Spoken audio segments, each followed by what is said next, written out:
Welcome to another video of question bank channel. আজকের ভিডিওতে আমরা 35তম বিসিএস এর বিজ্ঞান অংশের প্রশ্নগুলো বিস্তারিত ব্যাখ্যা সহ সমাধান আলোচনা করব।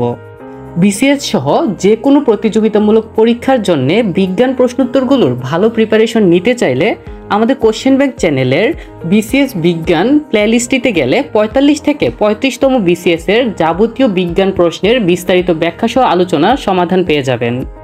তাহলে দ্রুতই আমাদের বিসিএস বিজ্ঞান প্লেলিস্টটি ঘুরে আসুন এবং বন্ধুদের সাথে অবশ্যই শেয়ার করবেন।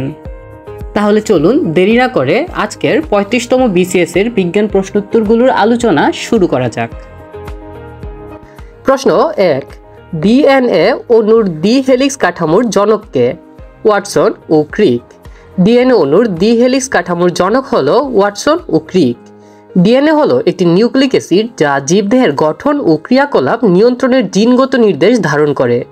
ডিএনএ অণুর দ্বি হেলিক্স কাঠামো প্রথম আবিষ্কার করেন জেমস ওয়াটসন ও ফ্রান্সিস ক্রিক। এজন্য তাদেরকে এই কাঠামোর জনকও বলা হয়। উল্লেখ্য, ডিএনএ প্রথম উপস্থাপন করেন ফ্রেডরিক মাস্টার। সুতরাং ডিএনএ অণুর দ্বি হেলিক্স কাঠামোর জনক হলো ওয়াটসন ও ক্রিক। প্রশ্ন 2, হিমোগ্লোবিন কোন জাতীয় পদার্থ? আমিষ। হিমোগ্লোবিন আমিষ জাতীয় পদার্থ।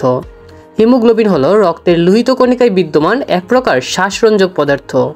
হিমোগ্লোবিন 4% হিম নামক লৌহ গঠিত রঞ্জক ও 96% গ্লোবিন নামক প্রোটিন বা আমিষের সংযোগে গঠিত। সুতরাং হিমোগ্লোবিন আমিষ জাতীয় পদার্থ। প্রশ্ন 3, কোন প্রাণীকে মরুভূমির জাহাজ বলা হয়? উট। উট প্রাণীটিকে মরুভূমির জাহাজ বলা হয়। উট মরুজীবনের জন্য চমৎকারভাবে অভিযোজিত। এদের প্রশস্ত পথ বালির উপর চলাচলের জন্য যেমন উপযুক্ত, তেমনি নাসারন্ধ্র সম্পূর্ণভাবে বন্ধ করার ক্ষমতা এবং সংঘবদ্ধ করার উপযোগী। 2 সারি চোখের পাপড়ি মরুভূমিতে বসবাসের জন্য খুবই সহায়ক। আর এসব উপযোগিতার কারণে উট মরুভূমিতে সহজেই মালামাল বহন করতে পারে, এজন্য একে মরুভূমির জাহাজ বলা হয়। প্রশ্ন 4, পিএইচ কি? পিএইচ হলো অ্যাসিড ক্ষার ও নিরপেক্ষতা নির্দেশক। কোনো দ্রবণের হাইড্রোজেন আয়নের ঘনমাত্রার ঋণাত্মক লগারিদমকে ওই দ্রবণের পিএইচ বলা হয়। এটি দ্রবণের অ্যাসিড ক্ষার বা নিরপেক্ষতা নির্দেশ করে। কোনো দ্রবণের পিএইচ এর মান 0 থেকে 6.9 হলে তা অ্যাসিড দ্রবণ, 7 হলে নিরপেক্ষ দ্রবণ এবং 7.1 থেকে 14 হলে তা ক্ষারীয় দ্রবণ বলা হয়।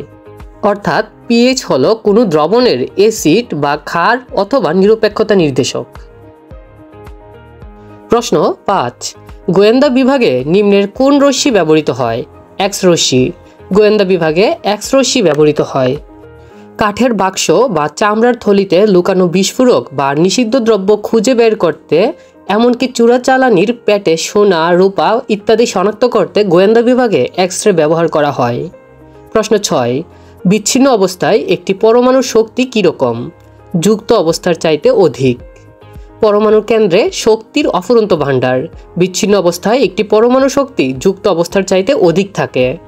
প্রশ্ন 7, ঘর্মাক্ত দেহে পাখার বাতাস আরাম দেয় কেন? বাষ্পায়ন শীতলতার সৃষ্টি করে বলে। ত্বকের অজস্র ছিদ্র দিয়ে বেরিয়ে আসা ঘামের বাষ্পীভবন ঘটে বলে ঘর্মাক্ত দেহে পাখার বাতাস আরাম দেয়। প্রশ্ন 8, কোন বাক্যটি সত্য নয়? ইলেকট্রন পরমাণুর নিউক্লিয়াসের ভিতর অবস্থান করে।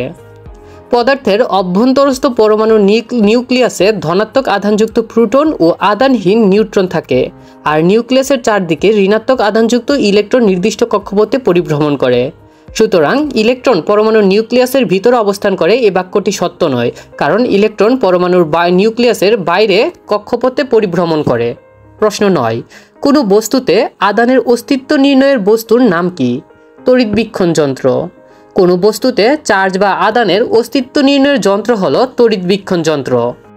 18 শতাব্দীর শেষ ভাগে এটি আবিষ্কৃত হয়। অন্যদিকে এমিটার বৈদ্যুতিক বর্তনীর বিদ্যুৎ প্রবাহমাত্রা পরিমাপের যন্ত্র, অনুবীক্ষণ যন্ত্র হলো অতি ক্ষুদ্র বস্তু পরিবেক্ষণের যন্ত্র এবং ভোল্টমিটার বৈদ্যুতিক বর্তনীর বিভব পার্থক্য, বিদ্যুৎ প্রবাহমাত্রা ও বৈদ্যুতিক রাসায়নিক সমতুল নির্ণয়ে ব্যবহৃত হয়। সুতরাং কোনো বস্তুতে আধানের অস্তিত্ব নির্ণয়ের যন্ত্র হলো তড়িৎবীক্ষণ যন্ত্র।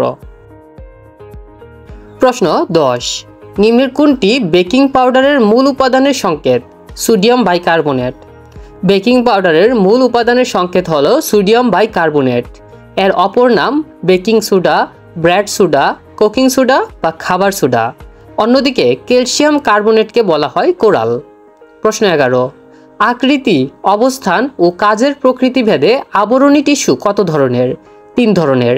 আকৃতি, অবস্থান ও কাজের প্রকৃতি ভেদে আবরণী টিস্যু 3 ধরনের। আবরণী কলা শরীরের প্রধান কলার অন্যতম। ত্বকের উপরিভাগ, শ্বাসনালী, পরিপাকনালী ও মূত্রজননালীর অভ্যন্তরভাগ এই কলা দ্বারা আবৃত।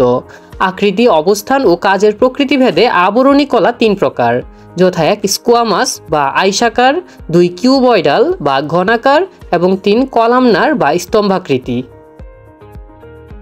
প্রশ্ন 12, হৃৎপিণ্ড কোন ধরনের পেশি দ্বারা গঠিত? বিশেষ ধরনের অনৈচ্ছিক পেশি। হৃৎপিণ্ড একটি পেশিবহুল অঙ্গ। এটি বিশেষ ধরনের অনৈচ্ছিক পেশি দ্বারা গঠিত। হৃৎপেশি গঠনের দিক থেকে অনেকটা ঐচ্ছিক পেশির মতো হলেও হৃৎপেশির কার্যকারিতা প্রাণীর ইচ্ছা নির্ভর নয়, তাই কাজের দিক থেকে হৃৎপেশি অনৈচ্ছিক ধরনের পেশি। প্রশ্ন 13, কোন গ্রহের তাপমাত্রা তুলনামূলকভাবে অধিক? শুক্র। শুক্র গ্রহের পৃষ্ঠের গড় তাপমাত্রা 465 ডিগ্রি সেন্টিগ্রেড, যা সকল গ্রহের মধ্যে সর্বোচ্চ। অন্যদিকে বুধে -1800 থেকে 430 ডিগ্রি সেলসিয়াস, পৃথিবীতে -89 থেকে 58 ডিগ্রি সেলসিয়াস এবং মঙ্গলে -82 থেকে 0 ডিগ্রি সেলসিয়াস তাপমাত্রা বিরাজমান। সুতরাং শুক্র গ্রহের তাপমাত্রা তুলনামূলকভাবে অধিক। প্রশ্ন 14, কিসের স্রোতে নদীখাত গভীর হয়? জোয়ার ভাটার স্রোত। জোয়ার ভাটার স্রোতে নদীখাত গভীর হয়। নদীখাত হল প্রবাহিত পানির শক্তির ফলে গঠিত একটি সরু বা চওড়া গভীর বা অগভীর প্রাকৃতিক সুষম ঢালু, যার মধ্য দিয়ে ধীর বা প্রবল বেগে পানি প্রবাহিত হয়। জোয়ার ভাটার ফলে সৃষ্ট স্রোতের সাহায্যে এই নদীখাত গভীর হয়। প্রশ্ন 15, বাংলাদেশের সুন্দরবনে কত প্রজাতির হরিণ দেখা যায়? 2 প্রজাতির। বাংলাদেশের সুন্দরবনে 2 প্রজাতির হরিণ দেখা যায়। বাংলাদেশের সুন্দরবনে চিত্রা হরিণ ও মায়া হরিণ নামক 2 প্রজাতির হরিণ দেখা যায়। এর মধ্যে চিত্রা হরিণের সংখ্যা একটু বেশি হলেও মায়া হরিণের সংখ্যা বেশ কম। উল্লেখ্য, বাংলাদেশে এগুলো ছাড়াও সাম্বার হরিণ, বারুসিঙ্গা হরিণ ও হগ হরিণ নামে 3টি প্রজাতির হরিণ রয়েছে, যা প্রায় বিলুপ্তির পথে। আজকের ভিডিওতে আমরা 35তম BCS এর বিজ্ঞান প্রশ্নোত্তরগুলো বিস্তারিত ব্যাখ্যা সহ আলোচনা করেছি। 45 থেকে 35তম BCS এর সবগুলো বিজ্ঞান প্রশ্নোত্তরের বিস্তারিত ব্যাখ্যা সহ জানতে হলে আমাদের কোশ্চেন ব্যাংক চ্যানেলের BCS বিজ্ঞান প্লেলিস্টটি ঘুরে আসতে পারেন। ভিডিওটি শেষ পর্যন্ত দেখার জন্য ধন্যবাদ। চ্যানেলটি সাবস্ক্রাইব করে আমাদের সাথেই থাকবেন।